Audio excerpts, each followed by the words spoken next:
Welcome back to the channel. Before I go and update you on my portfolio, I want to thank everyone who has decided to subscribe and follow along with this journey.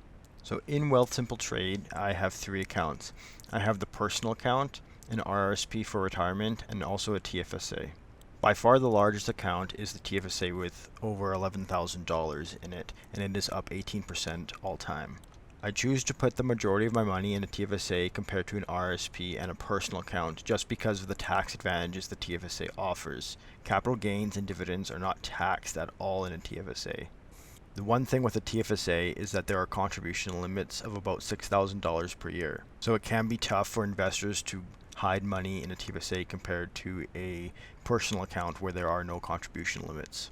When we look at the performance of this TFSA over the last 3 months, we see it is up 5%. Some of the biggest movers over the last 3 months have been Enbridge, Bank of Nova Scotia, and TELUS. Just in share appreciation, I am up $290 on Enbridge with 19 shares. This is very significant since they also pay a 6.5% dividend. I'm not sure if they can keep up this sort of pace over the next bit, but I will be looking to hold on to cash and look for deals in the market. Usually I reinvest my dividends back into the companies that pay them, but since the market is so volatile right now, I plan on not reinvesting and holding cash for deals in the market. If a significant market turndown was to happen, I'd be happy holding these companies as they are. So I plan on not selling any of them as of right now. When we look back at the 3 months, we see that I am up $500, but that doesn't necessarily mean that these gains will be kept during a market turndown. That's why I choose to focus my success on the amount of dividends I earn every month. It's a lot easier to see how compounding works when you do get this dividend income every month. You get cash from a company that you can then buy more shares, which will pay you more in dividends. This type of approach is simple and clear cut as long as the companies you own have solid foundations. So this spreadsheet tracks my dividend income every month and it shows my percent change month over month. I want my dividend income to grow every month, but that is somewhat unrealistic since some companies pay dividends on certain months on a quarterly basis. So we see in that TFSA in February I earned nearly $12, but this month in March I earned $44 so far, and that is 278% higher than February. With all of my accounts combined, I have earned $57 in March so far. An interesting metric is the hourly rate I have calculated here based on the dividends received.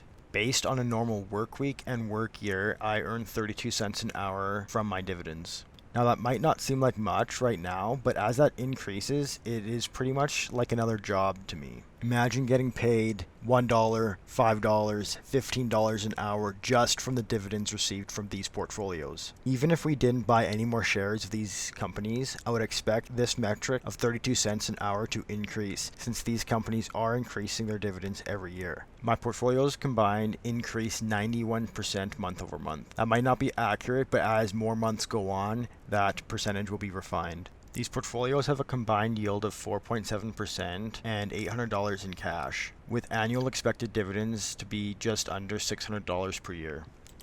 So going forward, I won't change much, but I will stop reinvesting dividends so that I have more cash to reinvest in other areas of the market.